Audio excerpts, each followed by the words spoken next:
The dust of the high plains was a language unto itself, a fine, ochre powder that spoke of drought and endless horizons.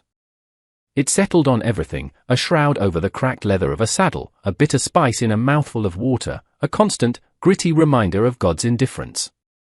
This was the world of Cole Garrett, and he was a man made of its dust and wind. His face was a roadmap of past sins and future worries, lines etched around his eyes not from laughter, but from squinting into the glare of a bad hand or a coming storm. He rode toward the town of redemption, the name a cruel piece of poetry he no longer found amusing.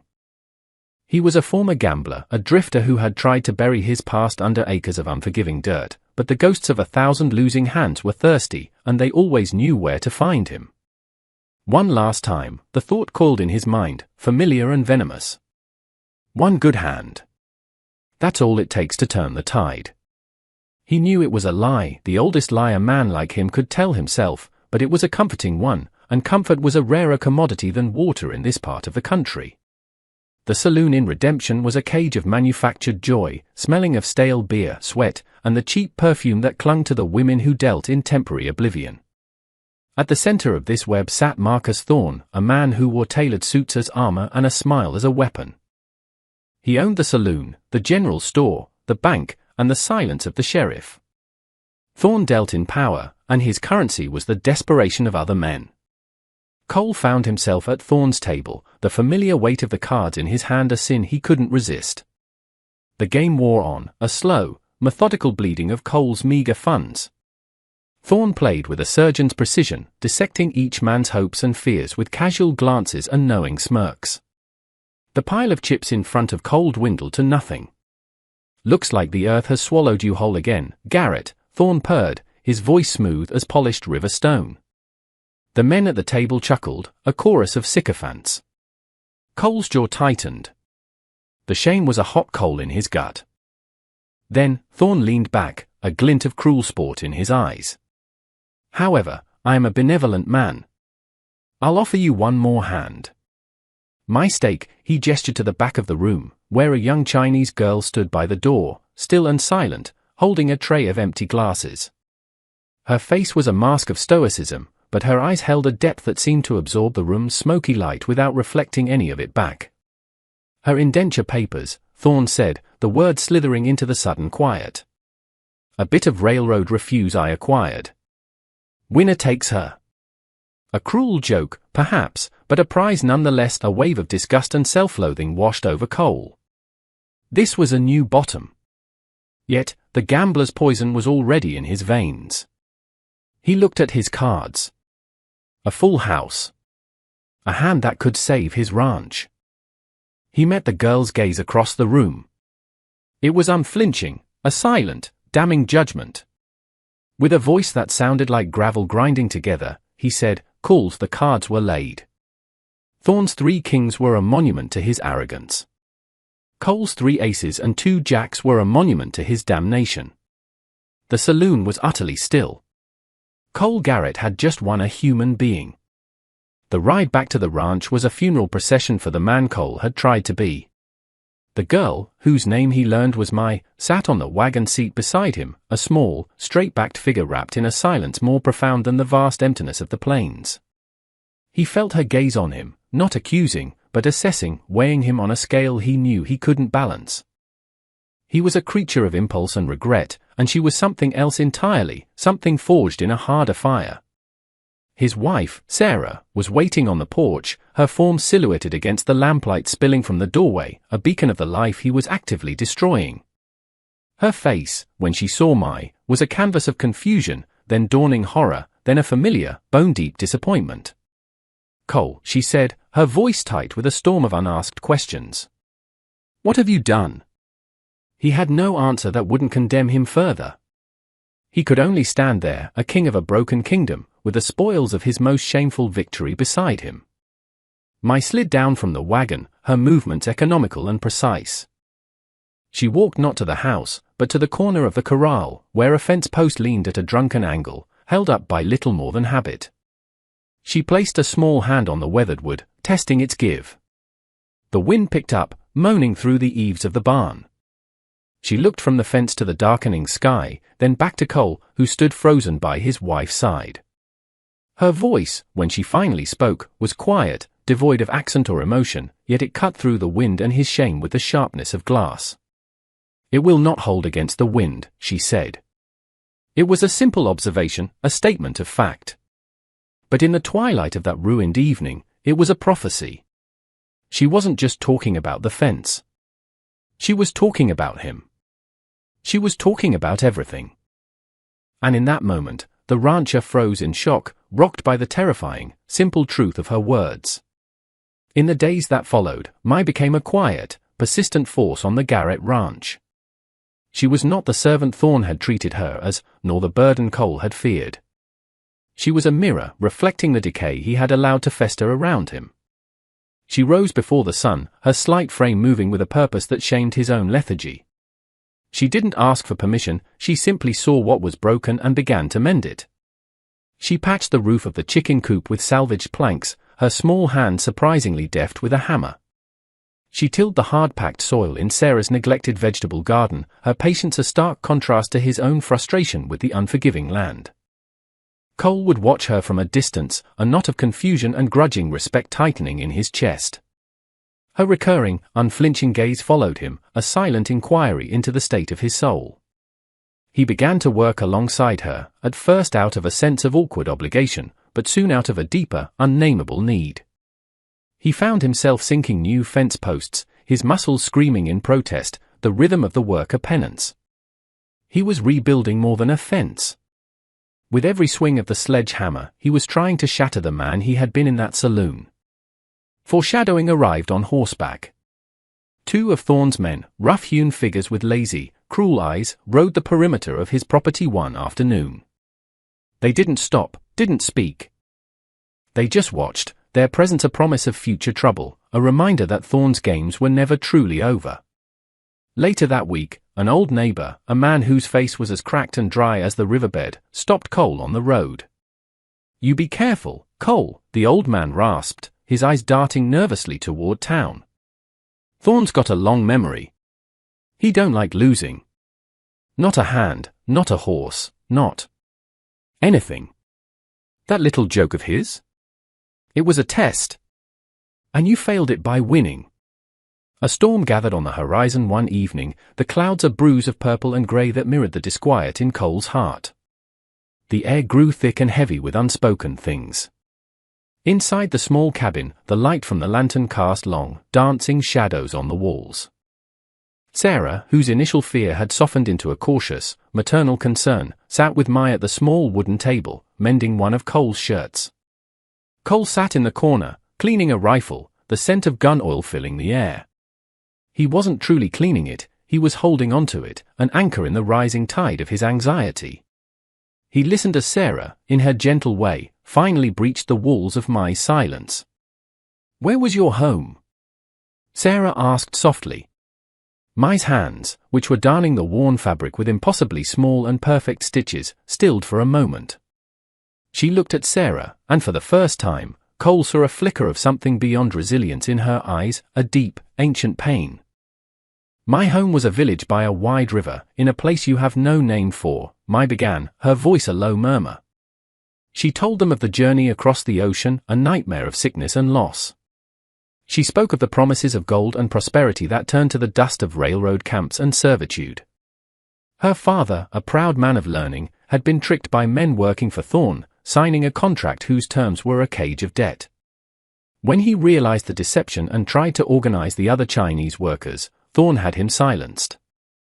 Not with a bullet in the open, but with a quiet, brutal beating in the dark, an example to the others.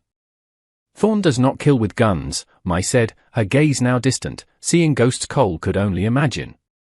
"He kills with paper and with fear.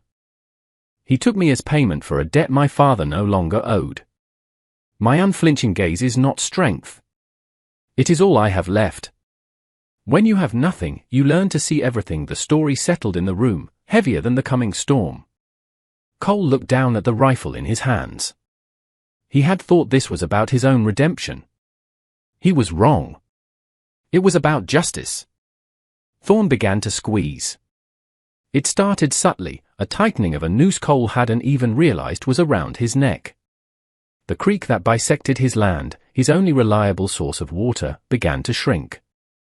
Downstream, Thorn had filed a new water rights claim, a perfectly legal maneuver that was slowly and deliberately bleeding Cole's ranch dry. The grass in his pastures turned a sickly yellow-brown. Then the supplies in town were cut off. The general store, owned by Thorn, was suddenly out of flour, then salt, then feed for his livestock. The blacksmith, a friend of 10 years, couldn't look Cole in the eye when he said he was too busy to shoe his horse.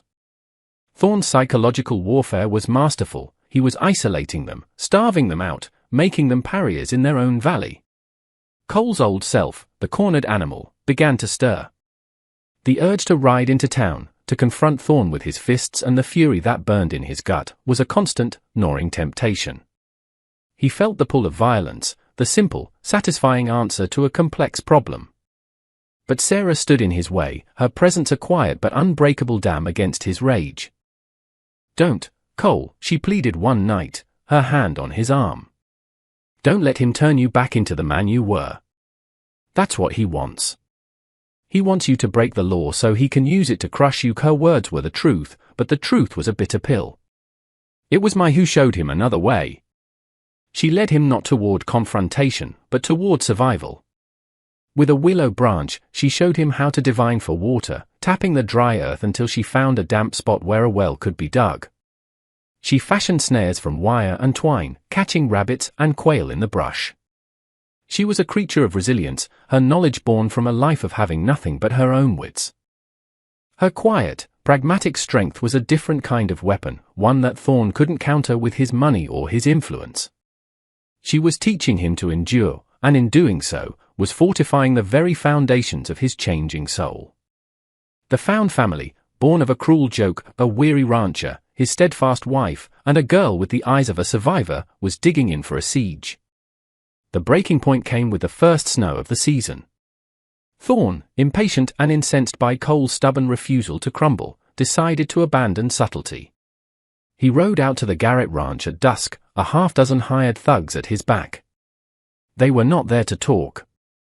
The flickering torch in one man's hand told Cole everything he needed to know. They were there to erase the problem, to burn his defiance to the ground and take back what Thorn considered his property. But the Cole Garrett who met them at the fence was not the same man who had slunk out of the saloon weeks earlier. His weariness had been burned away, replaced by a cold, hard certainty. This was his land. This was his family. The confrontation was not a clean, heroic stand. It was a desperate, chaotic scramble for survival. As Thorn's men advanced, Cole fired from the cover of the barn, his shots aimed not to kill but to cripple, to drive them back.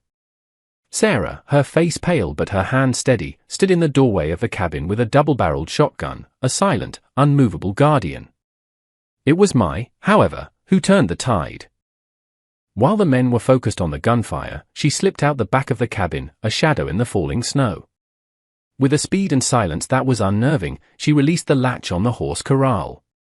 The panicked animals, smelling the smoke from the torch, stampeded directly into the flank of Thorn's advancing men, scattering them in a flurry of hooves and panicked shouts. In the ensuing chaos, Cole moved.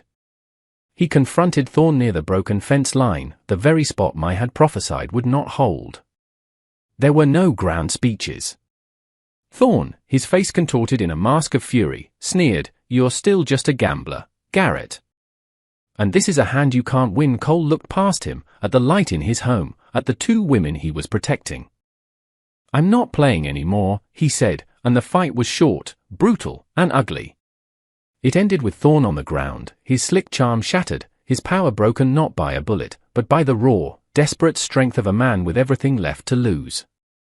He and his remaining men fled into the darkness, leaving behind only the scent of smoke and the promise of a new, uncertain dawn.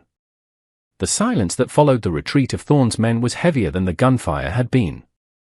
It was filled with the panting breaths of exhaustion, the smell of gunpowder, and the soft hiss of falling snow on the scorched earth where the torch had been dropped. The ranch was wounded. A section of the barn was blackened, the fence was trampled, and Cole's arm throbbed from a deep gash. But they had held. They had stood their ground, and they were still standing. The weeks that followed were a time of quiet, deliberate rebuilding. The physical work of mending the barn and the corral was arduous, but it was the emotional mending that took the most effort. The confrontation had stripped away all pretense. Cole and Sarah spoke with a raw honesty they hadn't shared in years, a conversation held over coffee in the pre-dawn dark or while wrapping Cole's bandages. He told her of the deep well of failure he felt he'd been drowning in, and she told him of her fear, not of Thorn, but of losing the man she knew he could be. Their bond, tested by his gambling and her disappointment, was forged anew in the fire, stronger and more resilient than before. Mai's transformation was the most profound. She was no longer just a catalyst or a survivor, she was a daughter. The unflinching gaze began to soften at the edges. She started to share pieces of her life before Thorn, teaching Sarah the names of herbs from her homeland that she found growing wild in the hills, her quiet voice weaving stories of a world away. One afternoon, Cole found her sketching in the dirt with a stick, creating intricate characters he didn't recognize. "It is my name," she said, without looking up. The name my mother gave me. She was reclaiming not just her safety, but her identity. The town, too, began to shift. Thorn's power, once absolute, had been shown to be hollow. His aura of invincibility was shattered. People who once avoided Cole's gaze now gave him a slow, respectful nod. The blacksmith showed up one morning, unasked, to repair their wagon wheel, his apology unspoken but understood. A small crack had appeared in the dam of fear, and through it, a trickle of courage was beginning to flow. The seasons turned, chasing the memory of the snow into the green promise of spring. The creek, its flow unimpeded, ran full and clear. The new fence post stood straight and tall against the skyline, not a barrier to keep the world out, but a line drawn in the dirt, a declaration of home. The ranch, once a monument to Cole's neglect, was now thriving, a testament to the combined resilience of the three souls who tended it. Cole Garrett was a changed man. The ghosts of the poker tables had finally fallen silent, their whispers replaced by the steady rhythm of the land and the quiet contentment of his home. He found a new kind of wealth, not in the turn of a card, but in the rich, dark soil under his fingernails, in the warmth of Sarah's hand in his, and in the rare, bright sound of Mai's laughter as she helped bring in the harvest. His internal monologues, once a torrent of self-recrimination, were now quiet reflections. He no longer saw his past as a brand of failure, but as the long, winding path that had, against all odds, led him here. He had been given a last chance not in a saloon, but on his own porch. Redemption wasn't a town you rode into, it was a home you built, post by post, day by day. One evening, as the sun bled across the horizon in strokes of orange and violet, the three of them sat on the porch. Sarah leaned her head on Cole's shoulder. Mai sat on the steps, whittling a piece of wood into the shape of a bird. No words were needed. The piece was a palpable thing, a blanket settling over them. A cruel joke in a dusty saloon had become an unlikely blessing. A man had lost his soul at a card table and found it again in the unflinching gaze of a girl who showed him not what he was, but what he could be. The story of Cole Garrett isn't just about a single poker hand. It's a testament to the truth that a person's real character is forged in the aftermath of their worst mistakes. It is a reminder that sometimes, the greatest act of courage is not to fight, but to rebuild, and that a family is not always the one you are born into, but the one you are brave enough to fight for. The frontier was littered with the graves of men broken by the harshness of the land and the darkness within themselves, but a few, like Cole, found a different path. They learned that strength wasn't about domination, but about endurance, and that hope could take root in the most barren of soils, nurtured by the simple, powerful acts of loyalty and love. A cruel joke set a fire, but instead of consuming him, it burned away the rot and illuminated the man he was always meant to be. If you reckon a man's worth isn't measured by the hand he's dealt, but how he plays the one he's given, then you understand the story of the Garrett Ranch. Pull up a chair and subscribe to our channel, because there are more tales from the frontier where courage is the only currency that truly matters, and redemption can be found in the most unexpected of places.